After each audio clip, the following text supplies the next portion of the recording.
యూఎస్‌కొచ్చాక నా మొదటి వరలక్ష్మి వ్రతం అనమాట ఇది. ఆంటీ నన్ను తాంబూలంకి పిలిచారు.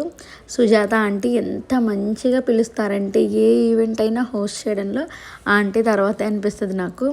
ఎంత మంచిగా అమ్మవారిని అలంకరించారంటే అది చూస్తే 2 కళ్ళు సరిపోలేదనమాట. ఆవిడ కూడా లక్ష్మీదేవిలా చక్కగా రెడీ అయ్యారు. ఇంక ఇది వచ్చేసి తాంబూలం బ్యాగ్. బ్యాగ్ చూస్తేనే భలే బాగా క్యూట్‌గా అనిపించింది. ముందు నుంచి అన్ని ఐటెమ్స్ గ్యాదర్ చేసుకొని ఏమేమి ఇవ్వాలో మొత్తం అంతా క్లియర్ కట్గా ప్లాన్ చేసుకొని ఏదైనా సరే భలే హోస్ట్ చేస్తారు. అసలు ఈ తాంబూలం బ్యాగ్ ఓపెన్ చేస్తుంటే చాలా క్యూట్ థింగ్స్ చాలా కనిపించాయి అనమాట. ఇంకా అమ్మవారి స్వరూపంగా భావించి మనకు అన్నీ ఆఫర్ చేస్తారు కాబట్టి ఇందులో పసుపు, కుంకుమ, దువ్వెన, కాటుక, నల్ల పూసలు, బ్లౌజ్ పీసు, ఫ్రూట్స్, స్వీట్స్, గాజులు, శనగలు అన్నీ ఉన్నాయి. వీటన్నిటితో పాటు నాకు బాగా క్యూట్గా అనిపించింది ఏంటి అంటే అద్దం అనమాట. ఎంత బాగా అనిపించింది అది. దాంతోపాటు యూ పిన్స్ పెట్టారనమాట, హెయిర్ పిన్స్. అవి కూడా చాలా క్యూట్.